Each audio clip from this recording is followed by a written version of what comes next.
दोस्तों आज हम एक्सप्लेन करने वाले हैं हाल ही में आई मूवी जवान, जिसमें शाहरुख खान लीड रोल में है और ये मूवी रिकॉर्ड तोड़ कमाई कर रही है। वीडियो शुरू करने से पहले आप वीडियो को अभी लाइक कर दीजिए। अब चलिए बिना समय गवाए वीडियो शुरू करते हैं। दोस्तों मूवी की शुरुआत में 1986 का सीन दिखाते हैं, जहाँ नदी में गांव वालों को काफी गंभीर हालत में एक आदमी मिलता है। गांव वाले उस आदमी को अपने यहाँ लाकर उसका इलाज करना शुरू करते हैं। उस आदमी को लगभग 5 गोलियां लगी थी और कई सारी हड्डियां भी टूट चुकी थी। उसकी पूरी बॉडी का इलाज गांव वाले जड़ी बूटियों से करते हैं और फिर पूरी बॉडी पर पट्टी बांध देते हैं, क्योंकि जिससे उसकी टूटी हुई हड्डियां जुड़ सके। थोड़े टाइम बाद उस गांव में कुछ पुलिस वाले आकर उन लोगों को मारने लगते हैं और कत्लेआम मचा देते हैं। तब गांव वाले अपने देवता से मदद की गुहार लगाते हैं और अचानक से वह पट्टियों में लिपटा हुआ आदमी खड़ा होकर उन सारे पुलिस वालों को बड़ी बेरहमी से मारने लगता है। यह सीन देखने में काफी जबरदस्त लगता है और जिस तरह से शाहरुख खान का फेस रिवील होता है, उस सीन को देखकर तो मजा ही आ जाता है।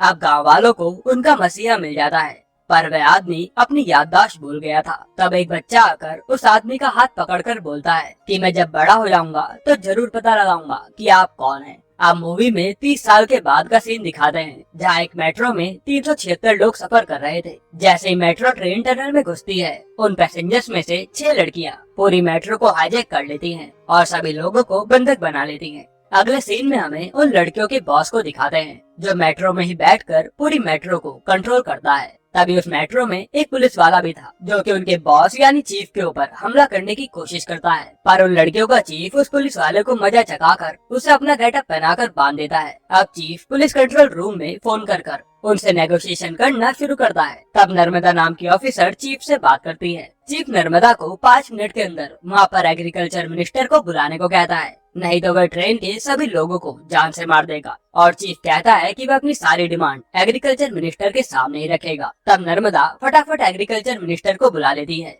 चीफ एग्रीकल्चर मिनिस्टर को बोलता है कि उसे 40,000 करोड़ रुपए चाहिए। मिनिस्टर बोलता है कि वह इतने सारे पैसे कहाँ से लाएगा। तब वह आदमी मिनिस्टर को पैसे लाने का तरीका भी बताता है कि उसके पास एक आदमी का नंबर है और कहता है कि अगर तुम उस आदमी को बोलोगे तो वो तुम्हारे लिए पैसे का अरेंजमेंट करवा देगा, क्योंकि उसकी बेटी भी इसी ट्रेन में हमारे कब्जे में है। जिस आदमी की बात चीफ कर रहा था, उसका नाम काली गायकवाड़ होता है, जो कि एक बहुत बड़ा आर्म डीलर है। इधर काली को पता चल जाता है कि उसकी बेटी भी मेट्रो में किडनैप हो चुकी है और फिर कंट्रोल रूम से एग्रीकल्चर मिनिस्टर काली को पैसों के लिए बोलता है, तो काली पैसा देने के लिए मान जाता है और तुरंत उस चीफ के अकाउंट में 40,000 करोड़ रुपए ट्रांसफर करवा देता है। अब रास्ते में काली की बेटी कहती है कि तुम सब चोर हो, तो चीफ कहते हैं कि तुम्हारे पापा हमसे भी बड़े चोर हैं, जिन्होंने गवर्नमेंट बैंक से 40,000 करोड़ रुपए लोन लिए थे और उन्होंने वो पैसा बैंक को कभी लौटाया ही नहीं और उन बैंक वालों ने वो पैसा माफ भी कर दिया। वहीं अगर एक गरीब इंसान 40,000 रुपए न लौटा पाए तो बैंक उसका जीना हराम कर देती है। और फिर चीफ उनके ग्रुप की कल्कि नाम की लड़की की स्टोरी बताते हैं कि कल्कि के पापा ने बैंक से लोन लिया था,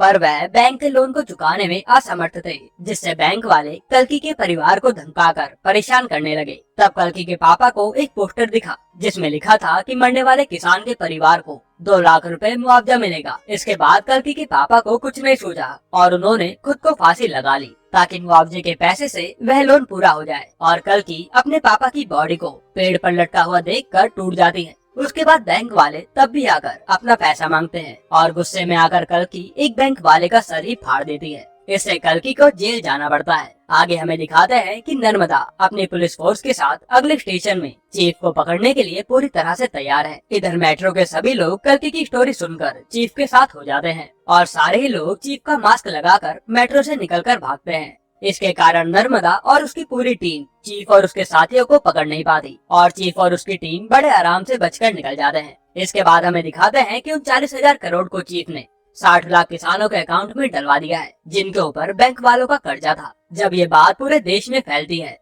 तो हर कोई चीफ को अच्छा इंसान समझने लगता है। अब हमें पता चलता है कि चीफ की सारी लड़कियां जेल में रहती हैं। वह सब जेल से अपने काम को अंजाम देती हैं और सारी लड़कियों के अंदर अपनी अलग अलग खूबी थी और वह सब अपने काम में एकदम परफेक्ट थी। जैसे कि कोई हैकर है तो कोई फाइटर और कोई डॉक्टर। और ये सारी लड़कियां अपने मिशन को पूरा करने के बाद वापस जेल में चली जाती हैं और उस जेल का जेलर खुद चीफ होता है, जो कि एक बहुत बड़ा ऑफिसर है और उसका नाम आजाद है। आजाद सारी कैदियों को अपनी माँ और बहन मानता है और उन्हें जेल में ऐसे सुधार दिया जाता है कि वह दोबारा कभी कोई जुर्म ना करे। मूवी में अब हमें कावेरी अम्मा को दिखाते हैं, जिन्होंने आजाद को पाल पोस कर बड़ा किया है, और वे आजाद को शादी के लिए तैयार कर रही होती हैं। और हमें पता चलता है कि आजाद की उम्र अब थोड़ी ज्यादा हो गई है और उसे शादी के लिए लड़की भी नहीं मिल रही है। आजाद अब लड़की को देखने जाता है, जहाँ लड़की नहीं बल्कि उसकी छोटी बच्ची आई होती है, जिसका नाम सूजी होता है। सूजी आजाद को कहती है कि मेरी मम्मी की जगह मैं डिसाइड करूंगी कि उनका हस्बैंड कौन होगा, आखिर वो मेरे होने वाले पापा जो होंगे। अब कहानी आगे बढ़ती है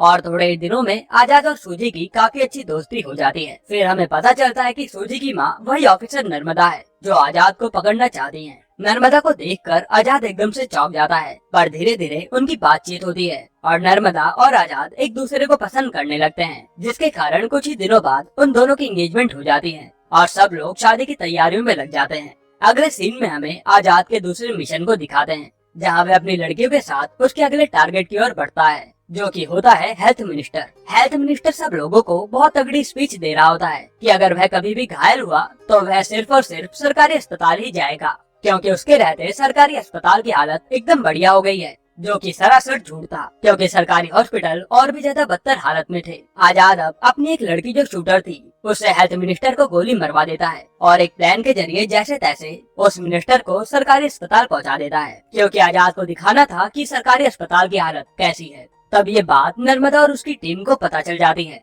कि हेल्थ मिनिस्टर को गोली लगी है और नर्मदा अपनी टीम के साथ उस मिशन के लिए चली जाती है। आजाद फिर नर्मदा से नेगोशिएशन करके अपनी डिमांड बताता है और वहीं पर आजाद के ग्रुप की एक और लड़की की स्टोरी दिखाते हैं, जो कि एक डॉक्टर थी और उसका नाम किरण था। एक दिन किरण के अस्पताल में 57 बच्चे काफी नाजुक हालत में आए थे, क्योंकि उन्होंने जहरीली गैस सूंघ ली थी और उन्हें ऑक्सीजन की सख्त जरूरत थी, पर हॉस्पिटल्स के बड़े अधिकारियों की वजह से वे ऑक्सीजन सिलेंडर बच्चों को नहीं मिल पाए और सारे ही बच्चे किरण की आंखों के सामने मर गए। पर बड़े अधिकारियों ने इन सब बच्चों की मौत का इल्जाम किरण पर ही डाल दिया, जिससे किरण का लाइसेंस उससे छीन लिया गया और उसे जेल में डाल दिया गया। फिर सीन प्रेजेंट में आता है, जहाँ आजाद की डिमांड यही थी कि सरकार उन सारे डॉक्टरों को सस्पेंड कर दे और वह सारे अधिकारी ये सारा ब्लेम अपने ऊपर लें, जिनकी वजह से उन सारे बच्चों की मौत हुई थी। उसके बाद आजाद ये भी कहता है कि सारे सरकारी हॉस्पिटल्स में A1 फैसिलिटी प्रोवाइड होनी चाहिए, जिससे आगे कोई भी गरीब इंसान ना मरे। सरकार आजाद की डिमांड के मुताबिक वह सारा काम करवा देती है। अब आजाद उस हॉस्पिटल से भागने के लिए वहाँ पर चॉपर मंगवाता है, पर नर्मदा वहाँ पर अपने साथियों के साथ आकर आजाद और उन लड़कियों पर अटैक करती है, पर आजाद की लड़कियाँ हार नहीं मानती और बचकर वहाँ से भागती हैं। अब आजाद और नर्मदा की फाइट होती है और वह आजाद का चेहरा देखने की कोशिश भी करती है, पर नर्मदा उसका चेहरा नहीं देख पाती और फिर आजाद अपनी सारी लड़कियों के साथ वहाँ से बड़ी चालाकी से बचकर निकल जाता है। अब नर्मदा कहती है कि उसे किसी भी हाल में आजाद और उसकी टीम को पकड़ना है, लेकिन उसे तो पता ही नहीं था कि जिससे वह शादी कर रही है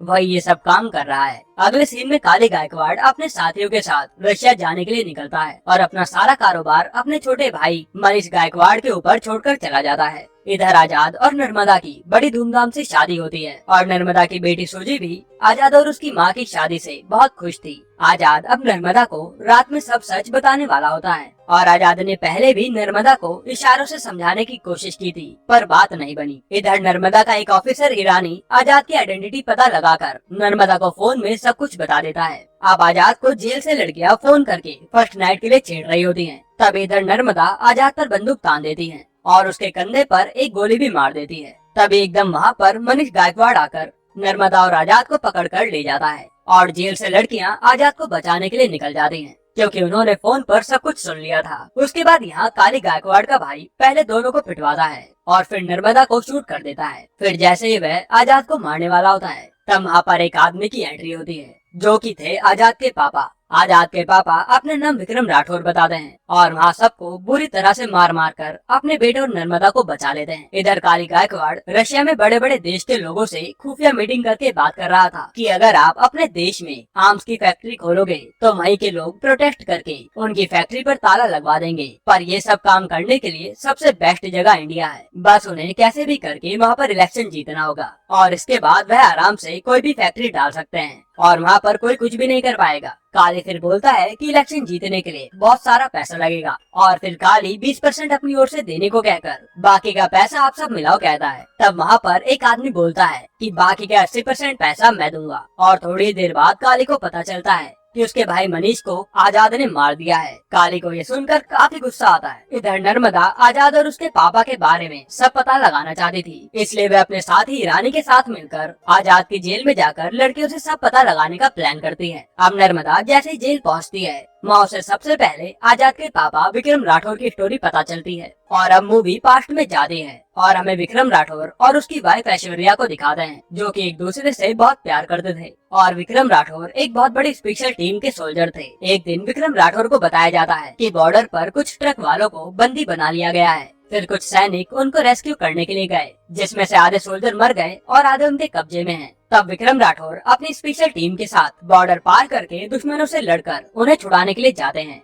वह सिर्फ 6 सोल्जर थे और जैसे ही वह अपनी बंदूक से उन पर फायर करने की कोशिश करते हैं, उनकी बंदूकें नहीं चलती। पर विक्रम और उसकी टीम किसी तरह से लड़कर वहाँ जीत जाते हैं और अपने साथियों को बचा कर ले आते हैं। विक्रम अब उनकी आर्मी को हथियार देने वाले, जो कि काली गायकवाड़ था, उससे आर्मी का कॉन्ट्रैक्ट कैंसिल करवा देता है और उसको बैन भी करवा देता है। इससे काली गायकवाड़ को काफी गुस्सा आता है और वो एक रात उन पर हमला कर देता है और विक्रम राठौर को पकड़कर अपने साथ ले जाता है। वहीं कुछ पुलिस वालों को पैसा देकर विक्रम राठौर देशद्रोही है ये साबित करने को कहता है। जैसे पुलिस वाले विक्रम राठौर को गद्दार कहते हैं, ऐश्वर्या उन दोनों पुलिस वालों को ही मारकर चली जाती है और बाद में उसे पुलिस पकड़ लेती है। यहाँ पर काली विक्रम राठौर को एरोप्लेन में ले जाकर उसको गोलियां मारकर हवा में फेंक देता है और काली को लगा था कि विक्रम राठौर मर गया। और इसी के बाद का सीन हमें मूवी की स्टार्टिंग में दिखाया गया था। काली ने फिर अपने कॉन्टेक्ट की मदद से विक्रम राठौर को देशद्रोही साबित करवा दिया और उसकी वाइफ को विक्रम राठौर का साथ देने के इल्जाम में फंसा दिया। फिर थोड़े ही टाइम बाद जैसे ही ऐश्वर्या को फांसी देने का समय आता है, तब ऐश्वर्या एकदम से बेहोश हो जाती है और फिर पता चलता है कि वह मां बनने वाली है। कानून के अनुसार किसी भी प्रेग्नेंट औरत को फांसी नहीं देते जब तक उसका बच्चा 5 साल का नहीं हो जाता।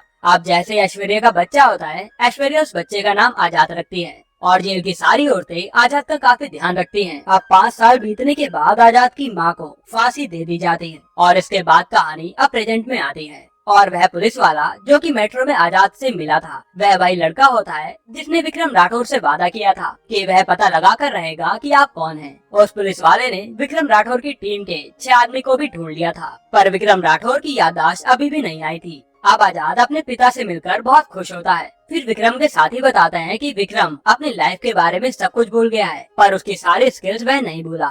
इधर जेल में आजाद के पापा की स्टोरी सुनने के बाद नर्मदा काफी इमोशनल हो जाती है और फिर वह उनका साथ देने के लिए कहती है।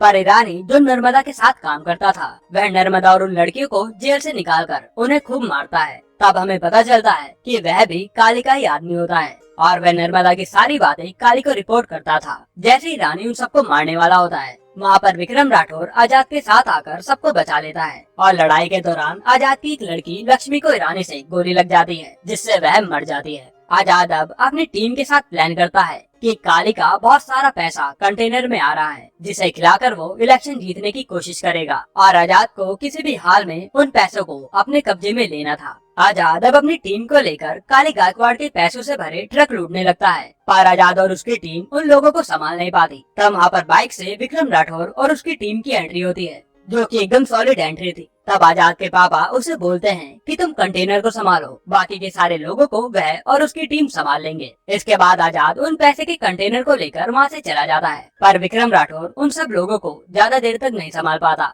और काली के आदमी विक्रम और उसकी टीम को अपने कब्जे में ले लेते हैं। काली अब विक्रम राठौर को बुरी तरह से टॉर्चर कर रहा होता है। तब टीवी पर न्यूज आती है कि आजाद ने जेल की सारी लड़कियों को बंधक बना लिया है और अगर उसकी डिमांड पूरी नहीं की गई तो वह जेल की सारी लड़कियों को जान से मार देगा। ये सब आजाद का प्लान था, क्योंकि जेल भी तो उसी का था। काली गायकवाड़ जैसे आजाद को टीवी पर देखता है, वह चौंक जाता है, क्योंकि उसे लगा था कि उसने आजाद को तो पकड़ रखा है और काली को इन बाप और बेटे की जोड़ी के बारे में कुछ भी खबर नहीं थी। उसके बाद अब आजाद से नेगोशिएशन करने आता है सीनियर ऑफिसर माधवन, जिसका रोल संजय दत्त ने निभाया है। माधवन अपने 100 सोल्जर को आजाद को पकड़ने भेजता है, पर उन्हें नहीं पता था कि उनके सामने आजाद की 6000 गर्ल्स बंदूक लेकर खड़ी होंगी। थोड़ी देर बाद आजाद बोलता है कि इस बार हुए इलेक्शन की वोटिंग मशीन भी आजाद के कब्जे में है और अगर उसकी डिमांड मानी जाएगी तभी वह उन मशीन्स को वापस करेगा। अब आजाद अपनी डिमांड बताता है कि इंडिया के अंदर 253 ऐसी फैक्ट्री हैं जो कि हवा, पानी और सारे एटमॉस्फेयर को दूषित कर रही हैं। उन पर बैन लगा दिया जाए, जिसमें से आधी से ज्यादा फैक्ट्री काली गायकवाड़ की ही होती हैं। तब एक बहुत बड़े कमीशन की मीटिंग बैठती है और वह फैसला लेते हैं कि उन सारी फैक्ट्रीज को बैन कर दिया जाए, जिससे कि इन्वायरमेंट को काफी फायदा होगा। ये सब होते ही अब आजाद अपना फेस रिवील करके बोलता है कि मैं विक्रम राठौर नहीं बल्कि आजाद हूँ। और वह सारे देशवासियों को एक अच्छी सी स्पीच देकर अपील करता है कि आप एक अच्छे नेता को उसके काम के अनुसार चुनिए, उसकी जाति या धर्म से नहीं। उसके बाद आजाद वोटिंग मशीन के कंटेनर को छोड़ देता है। इधर काली गायकवाड़ भी अपने साथियों के साथ विक्रम राठौर के जरिए आजाद के पास पहुंच जाता है, जहां पर काली का एक लंबा सा आदमी आजाद और उसके पापा को खूब मारता है। लेकिन फिर बाप बेटे की जोड़ी उस आदमी का बुरा हाल कर देते हैं। उसके बाद बारी आती है काली की, और जैसे ही काली अपनी बंदूक चलाने जाता है वह बंदूक नहीं चलती। और ये देखकर विक्रम राठौर को सब कुछ याद आ जाता है। फिर आजाद और उसके पापा मिलकर काली को खूब मारते हैं और उसको फांसी पर चढ़ा देते हैं, और ये मूवी यहीं पर खत्म होती है। दोस्तों, आपको ये मूवी कैसी लगी हमें कमेंट में जरूर बताइएगा। और अगर आपको हाल ही में आई नवाजुद्दीन सिद्दीकी की हड्डी मूवी देखनी है तो ये वीडियो देख लीजिए।